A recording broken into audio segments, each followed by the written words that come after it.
So we have Hitler reincarnating as an anime girl in this new anime. Fantastic. As a Jewish person, I have no idea how to feel about this. I'm in between thinking it's the funniest thing I've ever seen, and horrendously horrified that such a thing actually exists in real life. And the fact that the series where this comes from, The Petals of Reincarnation, is getting an anime adaptation next year. It's something. Now, if I had a nickel for every time the Austrian painter reincarnated as an anime girl, I would have 2 nickels, which isn't a lot.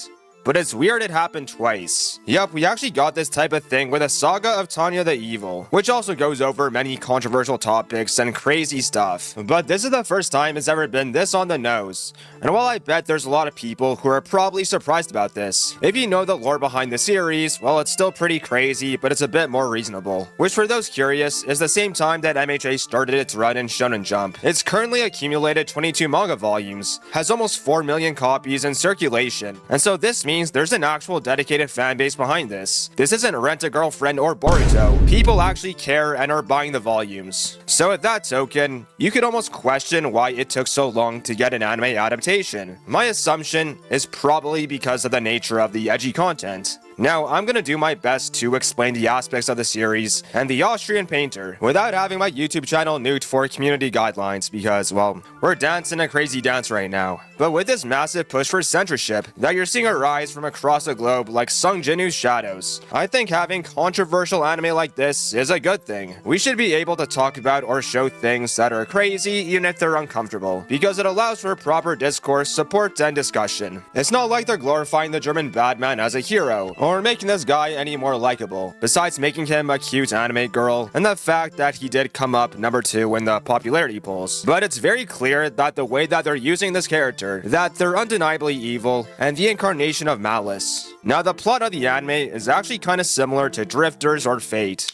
where you have historical figures from the past reincarnating in the modern day to duke it out. But what makes Petals of Reincarnation different from series like Fate is the fact that they're not afraid to bring up some of the most controversial or radical figures in history. These reincarnations are known as returners, separated by their morality in their previous lives, classified as either sinners or greats, and they're forced to battle using these supernatural abilities they incarnated with. The source of their powers has a pretty interesting concept tied into it, because it's connected to what they did back during their time periods. So take that as you will. Returners discover their powers by using a branch of reincarnation to slit their throats. At the beginning, they're somewhat limited to how long they can stay in their returner forms and channel their powers. But the more that they do it, the more that they assimilate into their identities as their reincarnations, they can do so permanently, calling themselves by their names of their previous reincarnations. Which is how we get characters like Albert Einstein, who's coincidentally also an anime girl, or Isaac Newton, who for some reason has an apple as a head.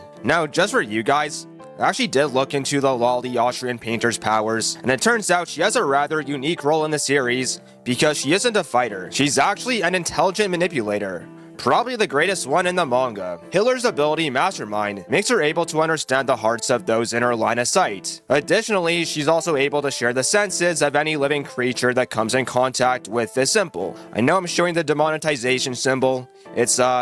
It's the other thing. Now, she hides this talent close to her chest, while playing it off like she has like this godlike omniscience, to explain how she gets her knowledge and information. Now, given Hitler's love for surveillance and control, it's likely that his talent is taken from his political style. You know, he's this authoritarian fascist leader, basically the embodiment of Makima's deepest, darkest fantasies. And so giving him this prowess, where he's able to understand and have the ability to know the abilities of every reincarnator, it makes them a pretty lethal force. It's also a nice touch that his abilities are also ocular, again hammering down that all-seeing surveillance of their leadership and that omniscient perspective. They may not have the physical power to back it up, but when it comes to manipulation, they're second to none. And I think it's pretty appropriate to give her this power, because she is one of the most diabolical villains recorded in human history. Now, some of you might think I'm joking or I'm exaggerating the context of the situation, that this isn't really the Austrian painter or whatnot. But I'm telling you, I've seen the manga panels, and I can't show you what they look like or else YouTube will annihilate my channel. But there's panels on panels of this girl being surrounded by those specific German World War II symbols, and they're not hiding a thing. It's like right in your face, it's insane. And I can't help but wonder if they're going to adapt this one-to-one in the anime, or maybe have a censored version like they did with Tokyo Revengers.